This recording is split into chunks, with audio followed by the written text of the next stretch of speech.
The mountain trail had become a death trap. Rain hammered down like bullets, turning the rocky path into a treacherous river of mud. I'd been hiking for hours, trying to reach the summit before nightfall, but the storm had other plans. Lightning cracked across the sky, illuminating the twisted pines that clawed at the darkening clouds. My foot slipped on a wet stone, and I stumbled forward, barely catching myself against a boulder. My heart pounded as I realized how close I'd come to tumbling down the mountainside. I was soaked, exhausted, and completely lost. The trail markers had disappeared beneath the deluge, and my phone had died an hour ago. That's when I saw her. She emerged from the mist like something out of a dream, a young woman with russet hair that seemed to glow even in the storm's gloom. But it wasn't just her hair that caught my attention. Two soft, triangular ears perked atop her head, twitching as droplets ran down their fur. Behind her, a magnificent tail swayed gracefully, its white-tipped fur somehow remaining pristine despite the downpour. "You shouldn't be here," she said, her voice melodic yet urgent. Her amber eyes studied me with an intensity that made my breath catch. "Come with me." Quickly, I hesitated, wondering if hypothermia was making me hallucinate. But when another crack of lightning split the sky, nearly blinding me, she grabbed my hand. Her touch was warm, impossibly warm, and I felt a strange, tingling sensation spread up my arm. "Trust me, Ethan," she said, and I froze. I hadn't told her my name. Before I could question her, she was pulling me through the storm, moving with supernatural grace over terrain that should have been impossible to navigate. Her grip was gentle yet firm, and somehow, wherever she stepped, the ground seemed more stable, as if the mountain itself yielded to her presence. We arrived at a cave entrance I would have sworn wasn't there moments before. The opening was partially hidden behind a curtain of twisted vines and moss-covered rocks. Inside, the howling wind became a distant whisper, and the temperature immediately rose several degrees. She released my hand and turned to face me, her tail curling around her legs almost nervously. Up close, she was breathtaking, delicate features with high cheekbones, full lips curved in a mysterious smile, and those haunting amber eyes that seemed to see right through me. "I'm Amaya," she said softly, moving deeper into the cave. "You're safe now. The storm will pass by morning." As I followed her into the flickering shadows cast by a fire that had somehow already been lit, I couldn't shake the feeling that I'd just stepped across a threshold into something far more dangerous than any storm. Something that would change my life forever. The cave was surprisingly spacious, with smooth walls that reflected the firelight in dancing patterns. Amaya moved around the space with practiced ease, pulling blankets from hidden alcoves and setting a kettle over the flames. I watched, still trying to process what I was seeing. "You should get out of those wet clothes," she said without looking at me, her ears twitching slightly. "There are dry things behind that rock formation. They should fit you." I found a neatly folded set of clothes exactly where she'd indicated, soft cotton pants and a warm tunic that felt ancient yet well-maintained. As I changed behind the natural screen, I called out, "How did you know my name? And how long have you been living up here?" There was a long pause. When she finally answered, her voice carried a weight I hadn't heard before. "I know many things about the mountain, Ethan, including when someone is in danger on its slopes." When I emerged, she was sitting by the fire, the flames casting shadows across her delicate features. She'd removed a heavy cloak I hadn't noticed before, revealing a form-fitting outfit that seemed woven from natural fibers. Her tail was wrapped around her waist, and she was staring into the flames with an expression that seemed centuries old. "You're not surprised," she observed, finally meeting my eyes. "About what I am." I sat down across from her, accepting the cup of tea she offered. The warmth spread through my chest, and with it came a strange sense of calm. "I stopped being surprised the moment you appeared in that storm. I guess I'm more curious than anything. Are you real?" A soft laugh escaped her lips, but it carried a hint of sadness. "More real than you might wish." She lifted her cup to her lips, and I noticed her hands trembling slightly. "Tell me, Ethan, do you believe in spirits? In beings that exist between worlds?" "I never did," I admitted. "Until about an hour ago." Thunder rumbled outside, and I saw her body relax at the sound. She seemed more vibrant somehow, more present, as if the storm itself was feeding her energy. "This mountain is special," she explained, her tail unwinding and swaying gently. It's a threshold between the human world and something older, and I'm its guardian. How long have you been here? Longer than you'd believe. She set down her cup and moved closer, close enough that I could see flecks of gold in her amber eyes. And I'm bound here, Ethan. Bound by duty, by magic, by choices made long ago. The intimacy of the moment struck me. We were strangers, yet sitting here in the firelight, her presence felt familiar, like coming home.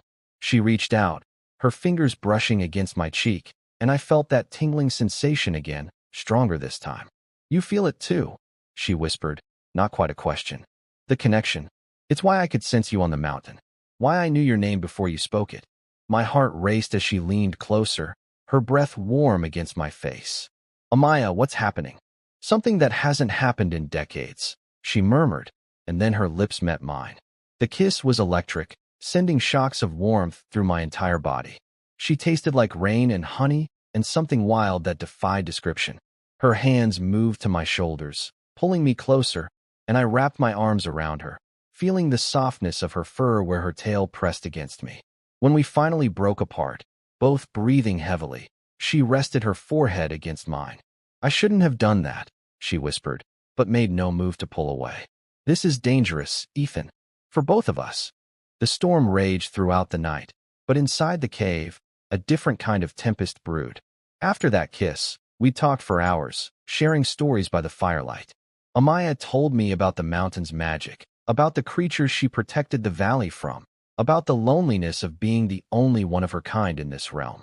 I told her about my life, my failed relationship, my job as a photographer that had brought me to these mountains in search of something I couldn't name. We moved closer as we talked, until eventually we were lying together on the blankets, her head resting on my chest, my fingers gently stroking the soft fur of her ears. That feels wonderful, she purred, her tail wrapping around my leg possessively. No one has touched me like this in so long. How is that possible? I asked, marveling at the silkiness of her fur. You're incredible. She lifted her head to look at me, vulnerability clear in her eyes. Because I'm not always like this, Ethan. There's something I haven't told you. Something you need to know before this goes any further. But before she could continue, I kissed her again, unable to resist. This time, the kiss deepened, became more urgent. Her body pressed against mine, and I felt the heat radiating from her skin. My hands explored the curves of her waist, the gentle arch of her back, and she gasped softly against my lips. Ethan, she breathed, her voice husky with desire. Are you sure about this? In answer, I pulled her closer, and she responded with a soft moan that sent fire through my veins.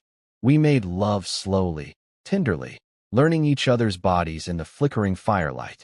She was both gentle and wild, human and something more, and being with her felt like touching magic itself. Afterward, we lay tangled together, her tail draped across our entwined legs, her ear twitching contentedly against my shoulder. I need to tell you something, she said quietly. About what I am. About why I'm here. You're a guardian, I said, pressing a kiss to her forehead. You told me that. Yes, but there's more. She sat up, pulling a blanket around herself, suddenly looking nervous. My form, what you see now, it's not permanent. I can only maintain this shape during storms, when the veil between worlds is thin enough for me to draw power. I sat up too, confused. What do you mean? What happens when the storm ends? She stood and moved to the cave entrance, where the rain was beginning to lighten. The sky was turning gray with approaching dawn. When the sun rises and the storm passes, I return to my true form. A fox. Just an ordinary fox. My heart sank. For how long? Until the next storm. Sometimes days. Sometimes weeks. Sometimes months. She turned back to me, and I could see tears glistening in her eyes. That's why I've been alone for so long, Ethan. That's why I shouldn't have let this happen. Because you'll leave, and I'll be alone again, unable to speak, unable to touch you, unable to be anything but an animal watching from the shadows. I stood and went to her, wrapping my arms around her from behind. What if I stayed? You can't. No one stays. They never do. What if I did, though? She turned in my arms, searching my face for sincerity. Why would you? You have a life down there. A real life. I can offer you nothing but storms and waiting. I kissed her softly. Maybe that's exactly what I've been looking for. As dawn approached, I learned more about Amaya's existence and the terrible truth that bound her to the mountain. She'd been human once, she told me, a shrine maiden who had performed a ritual to save her village from a devastating plague.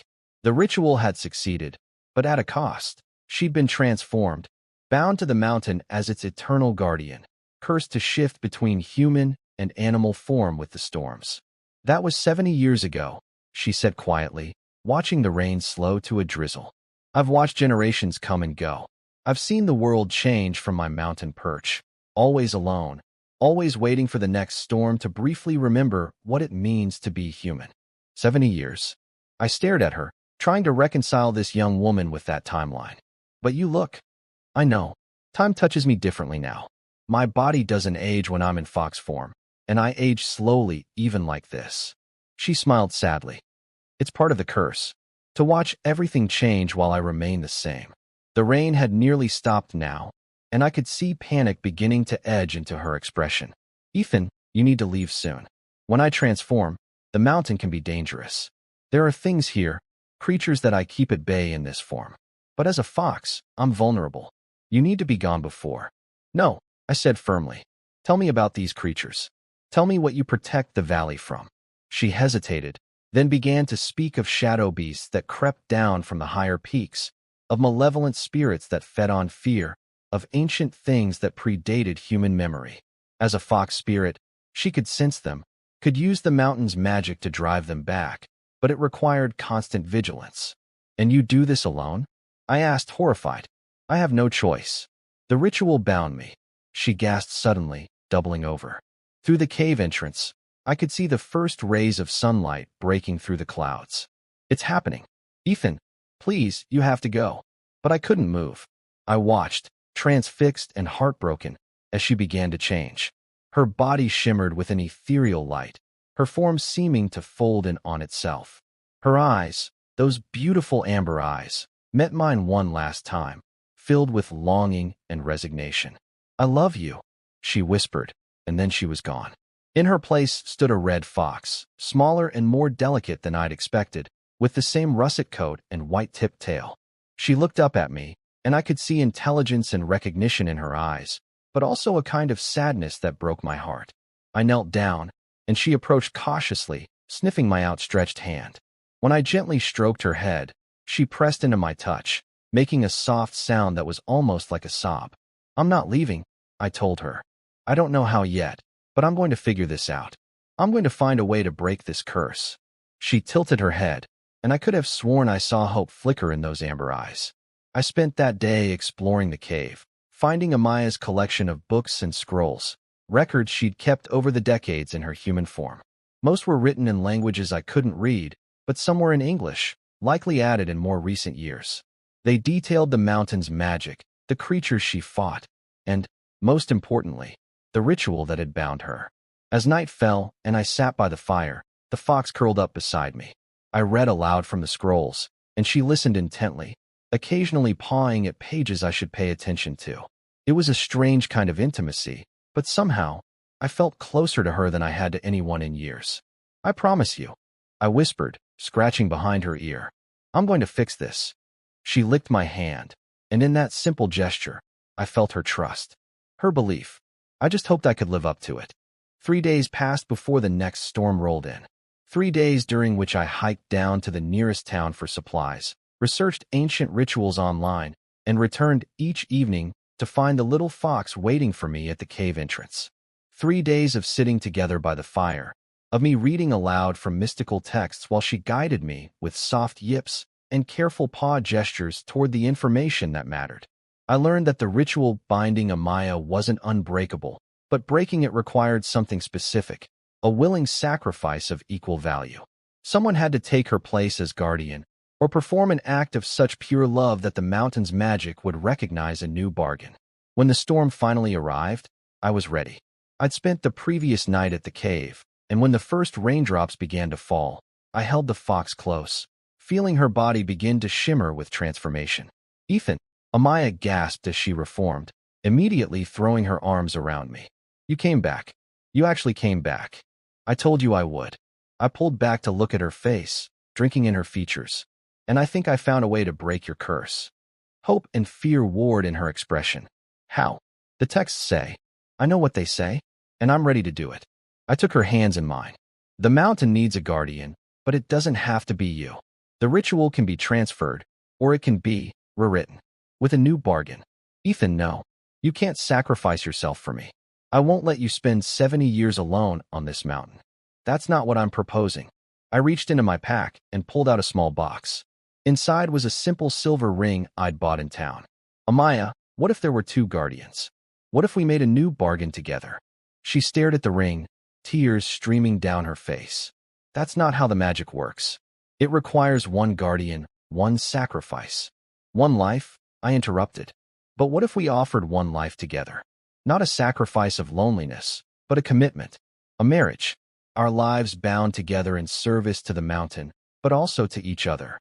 I don't know if that would work, she whispered, but I could see the desperate hope in her eyes. Let's find out. I took her hand and led her to the cave entrance, where rain poured down in sheets. You said the magic responds to love, to willingness, to sacrifice. Well, I'm willing to sacrifice my old life. I'm willing to bind myself to you and to this mountain, not out of obligation, but because I love you. Ethan. She was sobbing now, but smiling too. You barely know me. I know enough. I know you're brave and kind and lonely. I know you've carried an impossible burden for decades. I know that when I'm with you, I feel more alive than I ever have before. I slipped the ring onto her finger. Marry me, Amaya. Be my wife. Let's guard this mountain together. She kissed me fiercely, desperately, and I felt the mountain's magic stirring around us. The rain intensified, and I could see spirits gathering at the cave entrance, not threatening, but witnessing. Yes, she breathed against my lips. Yes, yes, yes. We made love right there in the cave entrance, with the storm raging around us and the mountain's ancient power swirling through the air. It was intense and primal and sacred all at once, our bodies moving together as we spoke vows of love and commitment, offering ourselves to each other and to the mountain's protection. When we finished, still tangled together on the cave floor, we both felt it, a fundamental shift in the magic. Amaya looked at her hands in wonder. It's different, she whispered. The binding feels shared now. Lighter. As we watched the dawn approach this time, there was no panic, no fear. The sun rose, but Amaya remained human, her hand clasped tightly in mine. It worked, she said, laughing and crying at once. Ethan, it actually worked. I can feel it. I'm still bound to the mountain, but not cursed anymore. The magic, it's balanced now. Between us. I kissed her forehead. So what happens now? Now. She smiled up at me, her amber eyes sparkling with joy. Now we build a life together. We guard the mountain as partners. We face the creatures that threaten the valley side by side. And on stormy nights, we make love under the lightning and remember how we rewrote an ancient curse with nothing but stubborn love and an impossible hope. Sounds perfect, I said, pulling her close. And it was. We made the cave into a home, spending our days protecting the mountain and our nights discovering each other. I learned that breaking an impossible curse was easy compared to building a life with someone, but infinitely more rewarding. Amaya never turned into a fox again. She remained human, vibrant, and real, her magical nature expressed now in the way she could sense threats to the mountain, in the way animals trusted her, in the gentle power that flowed through her when she needed it. Sometimes, in storms, her ears and tail would reappear, a reminder of what she'd been. But she was no longer bound by it. She was free. We both were. To love each other without conditions, without time limits, without the shadow of an ancient curse hanging over us. The mountain had found new guardians, and we had found each other. In the end, that was the greatest magic of all.